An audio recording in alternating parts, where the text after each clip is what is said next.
Darren et Eames n'avaient pas porté de jeans depuis plus d'un an, mais aujourd'hui, il faisait tout son possible pour ressembler à tout sauf à lui-même. Il gara son Range Rover noir à 2 pâtés de maison de la maison, jeta sa Rolex dans la boîte à gants et enfila une casquette de baseball délavée avant de se diriger vers le jardin de son copain d'université. L'odeur de la viande grillée et de la bière le frappa avant même qu'il n'atteigne le portail. Et il soupira de soulagement. Normal, décontracté. Personne ici ne se soucierait qu'il possède une entreprise technologique de luxe ou que Forbes les classer parmi les plus jeunes millionnaires du pays, de moins de 35 ans, c'était tout l'intérêt. Darren, cria son ami Luke, lui faisant signe depuis le krill, une spatule à la main. Tu as réussi à venir, mec burger, au travers de port? Ça m'est égal, dit Darren, les épaules se détendant. Il balaya la foule du regard. Des chaises de jardin étaient éparpillées sur l'herbe. Des guirlandes lumineuses pendaient aux arbres et les gens riaient. Buvant dans des gobelets rouges, pas de costume, pas d'investisseurs, pas de faux sourires. Et puis il la vit. Elle se tenait près de la glacière, sortant un soda. Vêtue d'une robe d'été jaune et de baskets Converse. Ses cheveux sombres coiffés en un chignon décoiffé. Elle riait de quelque chose que quelqu'un avait dit, mais même de l'autre côté du jardin. Darren pouvait dire qu'elle n'était pas simplement polie. Son rire était authentique. Cela le frappa en pleine poitrine. Qui est ce? Demanda Darren en hochant la tête dans sa direction. Luke jeta un coup d'œil. Oh. C'est Vanessa. C'est la cousine de ma femme. Elle vient de revenir en ville. Sois sympa. Elle a eu une année difficile. Darren ne demanda pas de détails. Il n'en avait pas besoin. Ses jambes étaient déjà en mouvement. Vanessa ne le remarqua s'approcher que lorsqu'il fut juste en face d'elle. « Salut », dit-il, offrant un sourire qu'il espérait ne ressembler en rien à celui qu'il utilisait en réunion. Ses yeux se levèrent vers les siens. « Salut, je suis Darren », dit-il en lui tendant la main. « Vanessa », dit-elle en la lui serrant. Sa poignée était chaleureuse, confiante. « Tu fais partie de la bande de Luke? »« Ouais, copain d'université, » dit-il. « Et toi, la famille? » « Ma cousine est mariée au type qui se prend pour le dieu du grill. » Darren rit. « Il prend ça au sérieux, hein? Il a menacé de me mettre dehors pour avoir mis du cap sur mon hot dog. »« Espèce de monstre, » sourit Vanessa. « Exactement. » Ils restèrent là un instant. Ses yeux étaient d'un brun riche. Sa voix basse et stable. Elle ne semblait ni impressionnée par lui, ni curieuse, ni même aguicheuse. Elle était juste présente, à l'aise dans sa peau. C'était étrangement désarmant. « Tu veux boire quelque chose? » demanda Darren. « J'en ai déjà un, » dit-elle en levant son soda. « Mais je viens avec toi. Regardez les gens se battre pour la dernière bière fraîche, c'était un spectacle. » Ils se dirigèrent vers la glacière. Et leur conversation glissa vers quelque chose de facile. Il découvrit qu'elle venait de quitter Seattle après avoir démissionné de son travail dans l'édition. Qu'elle vivait dans la maison d'amis de sa tante en attendant de savoir quoi faire. Qu'elle détestait les banalités et adorait les orages. Et elle ne lui demanda pas ce qu'il faisait dans la vie. Il ne le lui proposa pas. Plus tard, alors qu'il était assis sur l'herbe loin du bruit, elle le regarda et dit « Tu ne parles pas comme les autres gars ici. Qu'est-ce que ça veut dire? Tu écoutes. » dit-elle. La plupart des mecs ne peuvent pas finir une phrase sans essayer de paraître impressionnant. NTS, je n'essaie pas d'être impressionnant. Tant mieux, dit-elle en le regardant droit dans les yeux. Parce que je suis très doué pour déceler le faux. Quelque chose se serra dans sa poitrine. Je ne suis pas faux, dit-il doucement. Elle l'étudia une seconde, puis hocha la tête. Je te crois. Le jardin brillait sous les lumières. Un chien aboya au loin. Quelqu'un mit de la musique. Et les gens commencèrent à danser sur la terrasse. Darren ne s'était pas senti aussi calme depuis des mois. J'avais besoin de ça, admit-il. De ça, demanda-t-elle. Juste de gens normaux. Pas de costume. Pas de politique. Pas de jeu. Vanessa pencha la tête. On dirait que tu as joué dans une autre catégorie. Il ouvrit la bouche, la referma. Puis dit simplement quelque chose comme ça. Elle n'insista pas. Et pour la première fois depuis longtemps, Darren ne ressentit pas le besoin de jouer un rôle. Il resta assis avec elle, parlant de souvenirs d'enfance, de leur snack préféré en jeu au trip, et de ce qu'elle ferait si elle gagnait à la loterie. « J'ouvrirai une librairie, » dit-elle, avec un café à l'intérieur. Pas de wifi, téléphones éteints, juste des livres et des gens qui parlent. C'est étrangement précis. J'ai eu beaucoup de temps pour y penser, dit-elle en souriant doucement. « Je peux te dire quelque chose? » demanda Darren. « Bien sûr, je ne parle pas autant d'habitude. Pas de choses sérieuses. » Vanessa le regarda. « Eh bien, je n'aime pas parler aux inconnus d'habitude, alors on est quitte. » Il rit. Quand la soirée toucha à sa fin et que les gens commencèrent à partir, Darren se surprit à traîner. Il ne voulait pas encore retourner dans son monde. « Je devrais probablement y aller, » dit-elle en regardant vers la maison. « Ouais, » dit-il en se levant avec elle. « Moi aussi. » Ils marchèrent jusqu'à l'avant. Sa voiture était garée de l'autre côté de la rue. Il hésita. « Je peux te revoir ?» demanda-t-il. Vanessa le regarda longuement. Puis elle fouilla dans son sac et sortit une serviette en papier. Elle griffonna quelque chose et la lui tendit. Son numéro, mais pas d'SMS. Appel. Comme une personne normale. Darren sourit. Marché conclu. Il la regarda s'éloigner en voiture. Ses feux arrière disparaissant dans la rue, lui il baissa les yeux sur la serviette dans sa main. Il était allé à un barbecue pour échapper à sa vie. Il ne s'attendait pas à rencontrer quelqu'un qui lui donnerait envie de la réécrire, et il ne s'attendait certainement pas à elle. Les premiers rencarts. La première fois que Darren l'appela Vanessa, elle ne répondit pas. Il fixa son téléphone, le pouce planant au-dessus de l'écran, puis le jeta sur le siège passager à côté de lui. Le soleil avait déjà plongé sous l'horizon, projetant de longues traînées dorées sur la ville. Le trafic avançait au pas, mais il le remarquait à peine. Il avait construit des systèmes entiers pour optimiser la logistique mondiale.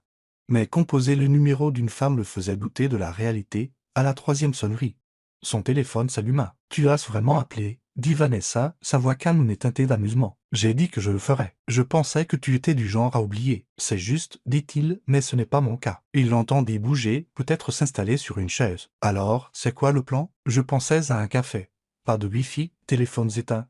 Juste des gens qui parlent. » Il y eut une pause, puis « C'est dangereusement proche de l'intelligence. C'est un oui, c'est un envoie-moi l'adresse par SMS, mais fais comme si tu ne l'avais pas fait. Je ferai semblant de manière très convaincante. » Ils se retrouvèrent le lendemain soir. Il ne l'emmena pas dans un bar clandestin exclusif ou sur un toit terrasse 5 étoiles caché. Il trouva un petit café qui ne payait pas de mine près du centre-ville, avec un plancher inégal et un menu sur ardoise qui semblait n'avoir pas été mis à jour depuis des 0 100 000 100. Le barista avait les bras couverts de tatouages et ne prit pas la peine de demander leur nom.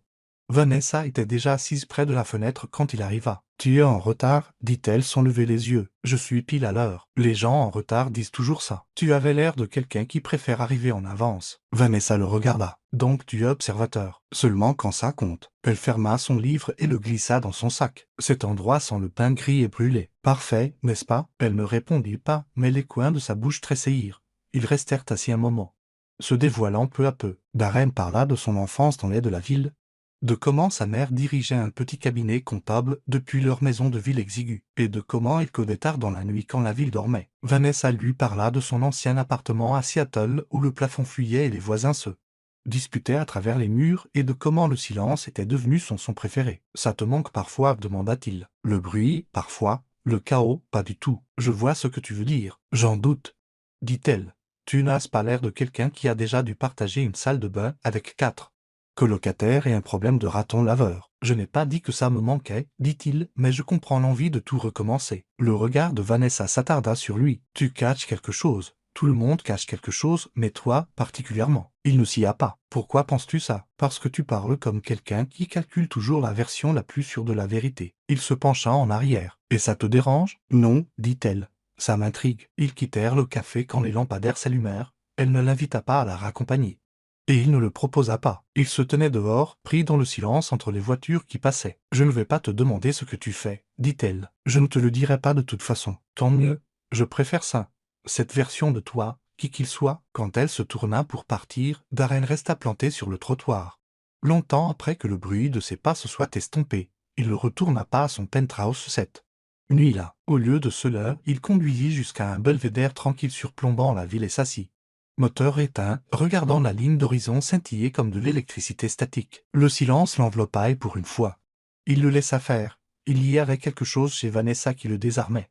Non pas parce qu'elle le défiait, mais parce qu'elle se fichait de qui il était. La fois suivante où il la vit, il pleuvait. Il sortait juste d'une réunion quand elle appela, de manière inattendue et directe. « Tu fais quelque chose d'important ? Je suis dans un rôle rempli de cadres qui font semblant de savoir ce que signifie la synergie trimestrielle. Donc non. » Il rit et sortit, laissant la pluie lui frapper le visage. « Qu'est-ce qui se passe ? Viens me rejoindre. Où ? Tu trouveras. » Elle raccrocha. 15 minutes plus tard, Darren s'arrêta devant un bâtiment en briques austères avec une enseigne vacillante qui disait « Fulton Rec Center ». Il la trouva à l'intérieur, debout sous des néons, un ballon de basket à la main. « Tu joues ? » demanda-t-elle en lui lançant le ballon. « Pas depuis le lycée, dit-il en l'attrapant. Encore mieux, moins de pression. » Il haussa un sourcil. « Tu m'as traîné ici pour m'humilier. » Non, je t'ai traîné ici parce que j'avais besoin d'une pause et je me suis dit que toi aussi. Ils jouèrent en un contre un pendant près d'une heure. Il était nul. Elle était acharnée. Il Rire plus qu'ils ne marquèrent de point. Quand ils s'effondrèrent enfin sur les gradins, essoufflés et trempés, il la regarda. « Tu fais ça avec tout le monde ?»« Non, dit-elle. La plupart des hommes auraient paniqué face au manque de climatisation. Est-ce que je réussis ton test jusqu'à présent? Je n'ai pas encore décidé. Il se pencha en avant, posant ses bras sur ses genoux. Qu'est-ce qui se passe si j'échoue? Tu disparais et je fais comme si rien de tout ça ne t'était arrivé. Et si je réussis? Vanessa le regarda longuement, fixement. Alors peut-être que je te laisserai rester. Elle se leva, époussetant ses jambes. Puis se dirigea vers la sortie sans attendre qu'il la suive. Il le fit quand même, dehors.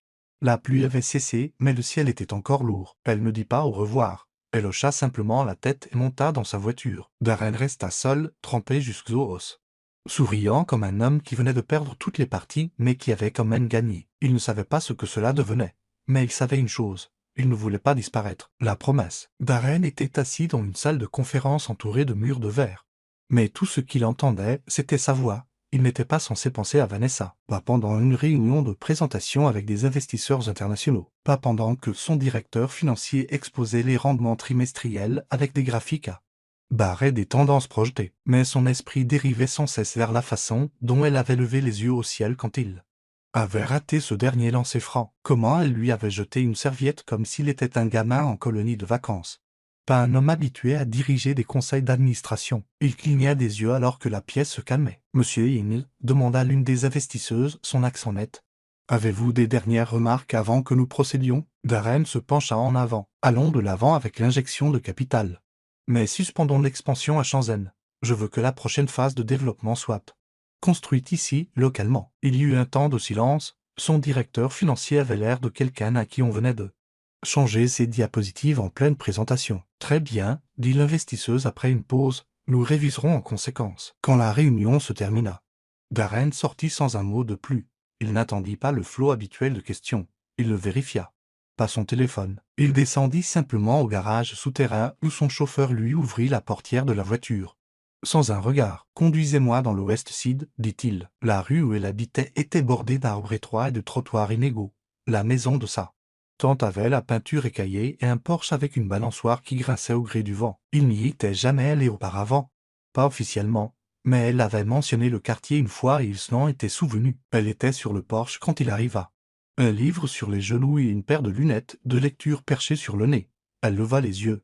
Surprise. « Ce n'est pas ton heure habituelle, dit-elle. J'étais dans le coin. Tu n'es jamais dans ce coin. Maintenant, si. » Elle ferma le livre et se leva. « Tu as faim? Je pourrais l'être. Tu aimes la cuisine éthiopienne? » Il haussa un sourcil. « Il y a un endroit à quelques rues d'ici, pas de menée. Ils apportent ce qu'ils veulent. Ça semble légèrement dangereux. C'est parfait. » Ils marchèrent. Elle ne lui demanda pas pourquoi il était apparu à l'improviste. Il n'offrit aucune raison. Au lieu de cela, ils parlèrent d'un podcast qu'elle aimait.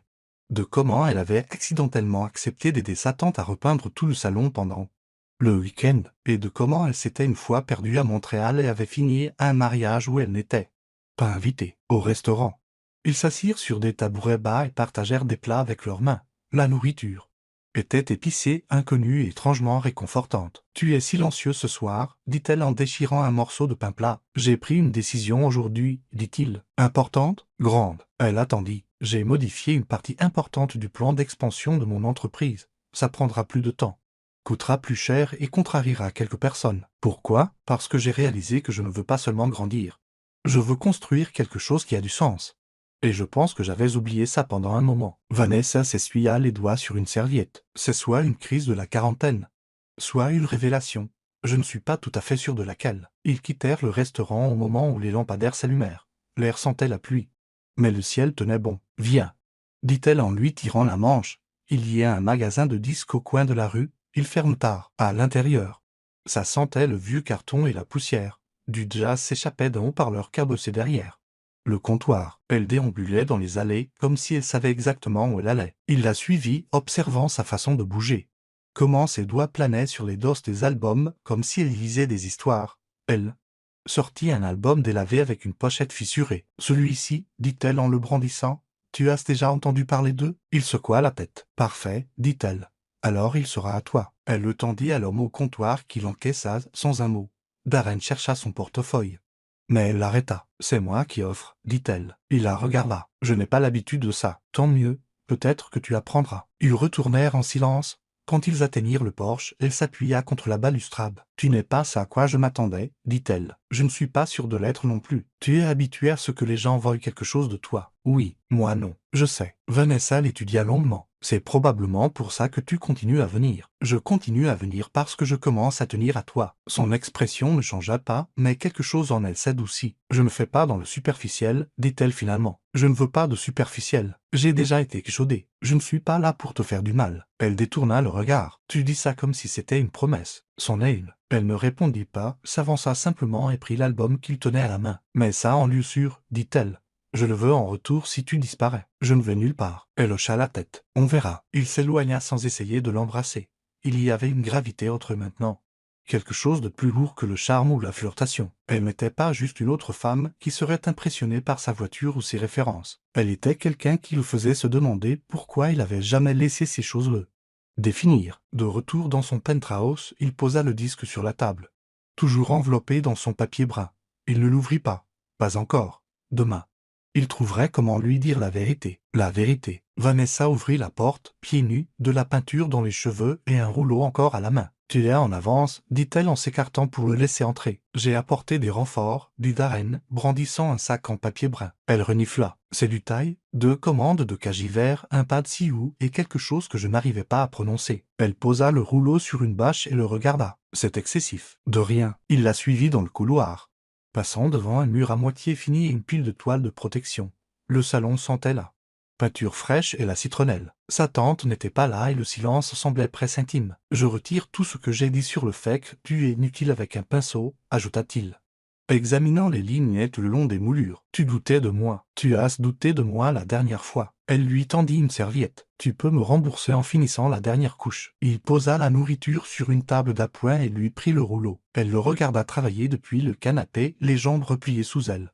Les cheveux humides d'une douche qu'elle n'avait manifestement pas eu le temps de finir de sécher. « Pourquoi es-tu vraiment venu aujourd'hui ?» demanda-t-elle, la voix basse. « Parce que j'en ai fini de me cacher. » Elle ne répondit pas, mais une lueur de quelque chose traversa son visage, méfiante mais pas fermée. « J'aurais dû te le dire plus tôt, » dit Darren. Reposant le rouleau sur son plateau, « Je dirige une entreprise qui conçoit des systèmes d'IA. Sécurisés pour les institutions financières. Nous gérons des contrats privés. Du cryptage de niveau gouvernemental. C'est gros. Plus gros que ce que j'aurais jamais imaginé. » L'expression de Vanessa ne vacilla pas. « Je ne suis pas surprise, dit-elle finalement. Non, tu es prudent avec tes mots. Tu observes tout avant d'agir.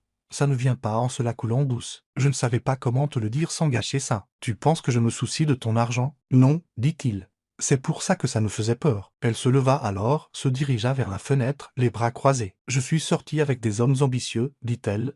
Mais ils voulaient toujours que je gravite autour de leur vie.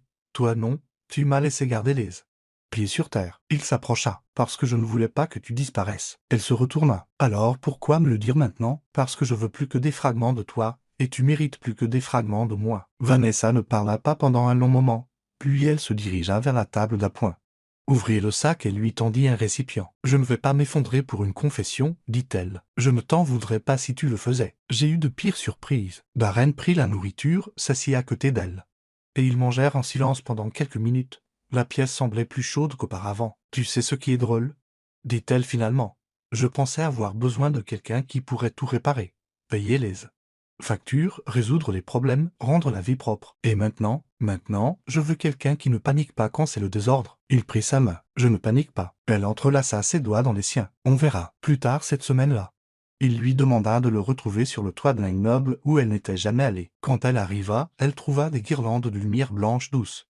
Une table dressée pour deux avec une nappe en lin et une vue qui s'étendait sur toute la ville. « Tu as fait tout ça ?» demanda-t-elle en montant sur le toit. « J'ai passé quelques coups de fil, » dit Darren en tirant sa chaise. Vanessa regarda autour d'elle, un sourcil levé. « Tu essaies de m'impressionner maintenant ?»« Non, dit-il. Je veux que tu vois le monde dans lequel je vis. Parce que je te veux dedans. » Ils mangèrent, et pour une fois, il la laissa poser des questions. Elle apprit l'existence de l'entreprise qu'il avait créée de toutes pièces. La pression des investisseurs, les trahisons au conseil d'administration, les nuits blanches qu'il passait à regarder du code en se demandant si tout cela avait un sens. Il lui parla de l'offre de vente. Celle qu'il avait refusée malgré le chiffre obscène qui y était attaché. « Pourquoi ne l'as-tu pas acceptée ?» demanda-t-elle. « Parce que j'avais encore quelque chose à prouver. » « À qui ?» Il ne répondit pas tout de suite. Finalement, il dit « à moi-même ». Ils restèrent silencieux après ça. Quand le dessert arriva, Une mousse au chocolat blanc qu'elle avait un jour mentionné aimer, elle le fixa, puis le regarda. Tu écoutes trop attentivement. Tu dis ça comme si c'était un défaut. Elle se pencha sur la table. Ce n'en est pas un. Le lendemain matin, elle se réveilla et trouva une petite enveloppe collée sur sa porte d'entrée. À l'intérieur se trouvait une seule clé et une note manuscrite. Il y a un vernissage ce soir. Porte quelque chose que tu aimes. Je t'attendrai à 19 heures. Pas de nom, pas d'adresse. Mais elle savait, quand elle arriva ce soir-là, vêtue d'une robe bleu marine profond qu'elle n'avait pas touchée depuis 2 ans. La voiture qui la récupéra ne s'arrêta pas à une galerie. Elle entra par une entrée privée à la base d'un gratte-ciel, où un portier l'accueillit par son nom et la conduisit à l'ascenseur, au dernier étage. Les portes s'ouvrirent sur un espace baigné de lumière dorée, des baies vitrées du sol au plafond, des bougies vacillant le long des murs, une musique douce jouée par un quatuor live sur une scène improvisée. Darren se tenait au centre de tout cela, vêtu d'un costume noir sur mesure, sans cravate. « Tu as menti, dit-elle en sortant. En effet, ce n'est pas une galerie. » Il s'approcha d'elle. « Non, c'est chez moi. » Vanessa regarda autour d'elle, le luxe maintenant indéniable, l'art, la vue. Le silence tenait un endroit trop au-dessus de la ville pour l'entendre respirer. « Tu m'as amené ici, pourquoi ? Parce que je ne me cache plus. » Elle croisa son regard. « Alors pourquoi ai-je l'impression que c'était un adieu ? Ce n'en est pas un. » Il mit la main dans sa poche et sortit une petite boîte en velours. Son souffle se coupa. « Ce n'est pas une demande en mariage, » dit-il en l'ouvrant pour révéler un délicat bracelet en or. « C'est une promesse. » Vanessa le fixa. « Je veux construire quelque chose de vrai, dit Darren, avec toi. Pas parce que c'est pratique, pas parce que je suis fatigué d'être seul, mais parce que tu me donnes envie d'arrêter de courir et de commencer à choisir. » Elle prit le bracelet, ses doigts effleurant les siens. « Tu es toujours aussi nul au basket. Je m'entraînerai. Et je ne déménage pas dans un penthouse. Je viendrai à toi. » Elle sourit, passant le bracelet à son poignet. « Alors je suppose que nous avons un accord. » Ils se tenaient ensemble alors que la musique montait, la ville scintillant autour d'eux, et pour la première fois depuis longtemps, aucun d'eux n'avait l'impression de faire semblant. Construire une vie. Darren se tenait au bord du jardin en terrasse de sa propriété dans les Cacilles,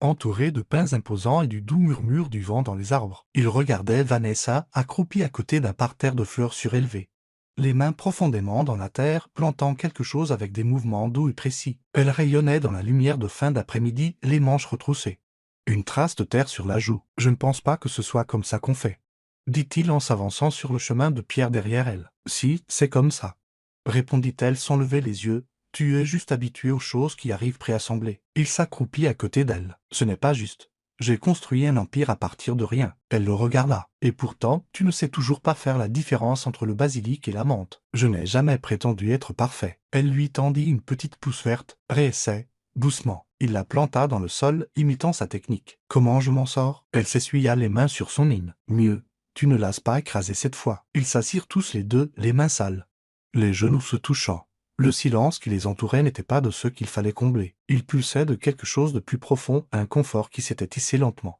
sans qu'aucun d'eux ne s'en aperçoive jusqu'à ce qu'il soit déjà enraciné. « J'ai signé l'offre ce matin, » dit Darren en époussetant la terre de ses paumes. Vanessa tourna la tête. « L'acquisition. » Il hocha la tête. 32% des parts conservées. « Je garde le contrôle créatif. Il s'occupe de l'expansion mondiale. » Elle étudia son visage. « C'était difficile, plus difficile que je ne le pensais. Mais je ne veux pas passer les 10 prochaines années à courir après des gains trimestriels. Je veux du temps. Je veux ça. » Vanessa se pencha et lissa la terre autour de la dernière plante. « Tu changes. Je choisis. » Elle posa sa tête sur son épaule. « Et maintenant ?» Il tourna son visage vers ses cheveux, respirant l'odeur de lavande et de terre. « On construit quelque chose, à partir de zéro, ensemble. » Une semaine plus tard, ils se tenaient sous une tente blanche surplombant le fleuve Hudson. Pas un mariage, pas encore. Juste un rassemblement. Leurs proches, Luke et sa femme, la mère de Darren, la tante de Vanessa, se mêlaient en buvant du vin au son d'une musique douce. L'air était rempli de l'odeur du jasmin et du faible bourdonnement des instruments à cordes. Vanessa s'approcha de Darren par derrière et passa ses bras autour de sa taille. « Ma cousine pense que tu es secrètement de la royauté, » murmura-t-elle. « Je prends ça comme un compliment. Elle pense aussi qu'on se marie le mois prochain. » Il se tourna vers elle, posant ses mains sur sa taille. « C'est le cas ?» Elle leva les yeux vers lui, le regard stable. « Seulement si on le fait pieds nus dans une librairie. » Il sourit. Marché conclu. Plus tard dans la nuit, après le départ de tout le monde, Darren l'emmena sur le toit de la propriété.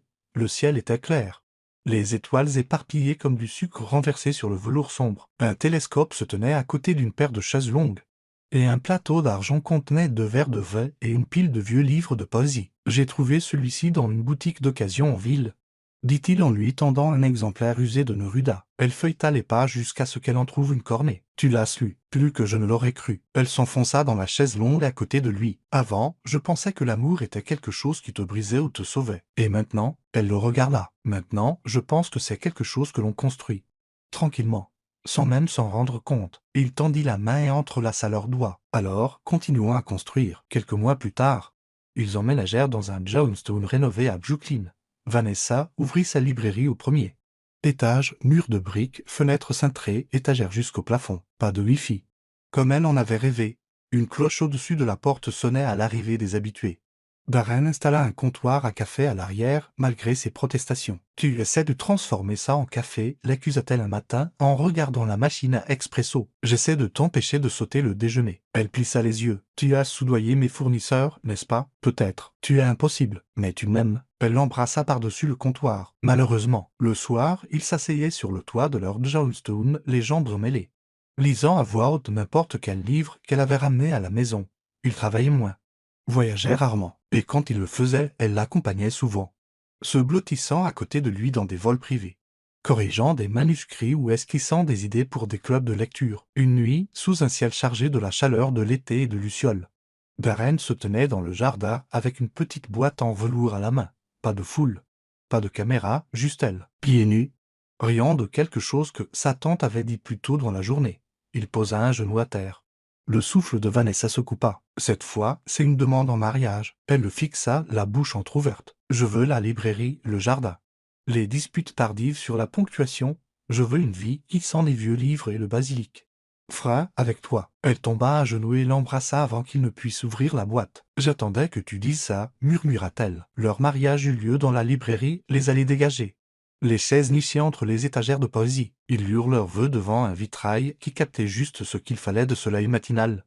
Luke officia, sa tante pleura, sa mère dansa trop, et quand ce fut fini, quand chaque larme avait été essuyée et que chaque rire avait résonné jusqu'au chevron, Darren l'attira au milieu du magasin et l'embrassa comme si le monde avait enfin trouvé sa juste place. Les années passèrent, ils n'arrêtèrent jamais de construire, plus des empires, mais des souvenirs, des traditions, une vie remplie de matins désordonnés, de chaussettes dépareillées et du genre d'amour qui n'a pas besoin de déclaration pour être compris. Au final, les salles de conseil n'ont jamais manqué à Darren.